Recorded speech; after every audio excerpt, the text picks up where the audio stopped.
Hello मेरे प्यारे दोस्तों, आपका बहुत बहुत स्वागत है हमारे यूट्यूब चैनल इरादा आइज़ में। जैसा कि आज के हिसाब से, आज के माहौल के हिसाब से जो बच्चे हैं, जो स्टूडेंट हैं, वो पढ़ाई तो करते हैं बट किस तरह करते हैं वो स्वयं जानते हैं। आज उन्होंने पढ़ाई को एक मज़ाक बना दिया है बिल्कुल से। वो क्या है कि उनके माँ-बाप उनके लिए कितना संघर्ष करते हैं, कितना पैसा इन्वेस्ट करते हैं सिर्फ़ उनको शिक्षित करने के लिए कि वो पढ़ लें और किसी लायकदार हो जाए।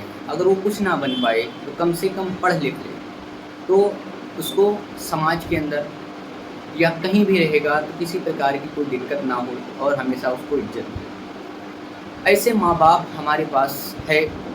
आज हम स्टूडेंट अपनी ज़िंदगी को इस कदर बर्बाद कर रहे हैं कि हमें लगता है कि बस इस दुनिया में मैं ही एक ऐसा इंसान हूँ जो राजा हूँ, राजा की तरह ज़िंदगी जी रहा हो और मैं आराम से ऐसे अपनी ज़िंदगी गुजारूँगा। लेकिन याद रखना कि अभी आप एक किसी के लड़के हो। जिस दिन आप किसी के बाप और लड़की किसी की माँ बनेगी, उस दिन समझ में आएगा कि आपके माँ-बाप क्यों परेशान थे आपके लिए। क्योंकि देखिए, माँ-बाप एक ऐसे चिराग होते हैं, जो जलते हैं, एक कमरा है उसमें एक चिराग जलता है तो हमें एहसास नहीं होता कि कोई उजाला है।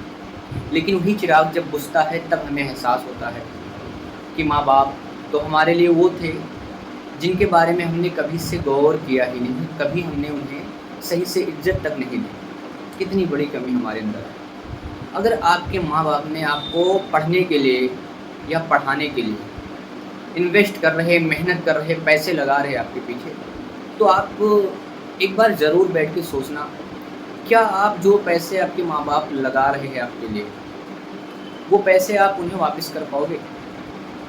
अगर मान लीजिए आप सिलेक्शन नहीं ले पाए, आपने इधर-उधर मस्ती में सारा समय बर्बाद किया, आपने सिलेक्शन नहीं लिया, तो फिर कितनी बड़ी दिक्कत होगी, कितनी बड़ी वो क्या होगा कि आपके माँ-बाप गाँव में जहाँ रहते होंगे वो अपने आस-पास के लोगों से बता कि मेरा बेटा पढ़ता है, तैयारी करता है, वो एक दिन बन कर आएगा और उनके सपने पे आप पानी फेर रहे हो।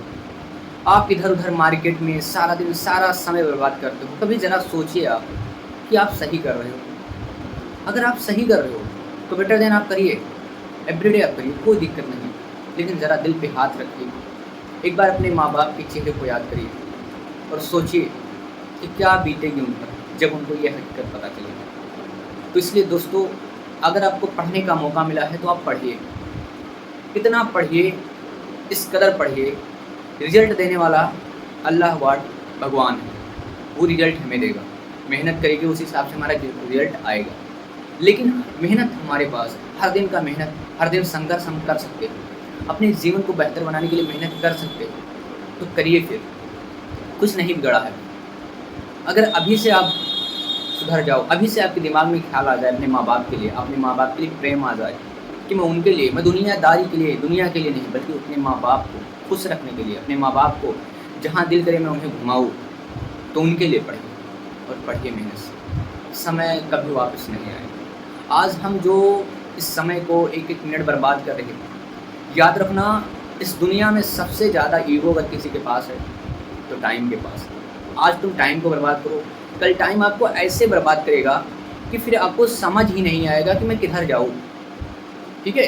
तो इस दुनिया में सबसे ज़्यादा टाइम ईगो किसी के पास है, गुस्सा है तो टाइम के पास है। तो इसलिए प्लीज़ अंडरस्टैंड दिस, टाइम को समझिए, टाइम आपके लिए कितना महत्वपूर्ण है। ये आप जब एहसास होगा, जब आप एग्ज़ाम में 1 मिनट से आपका 2 क्वेश्चन छूटेगा तब समझ में आएगा। तो बस इतनी सी बात थी और ऐसे-ऐसे अच्छी-अच्छी बातें मैं आपको समय-समय पर इरादा आईएएस की तरफ से आपको मिलती रहेगी। चलिए फिर मिलते हैं अगले वीडियो में, तब तक के लिए जय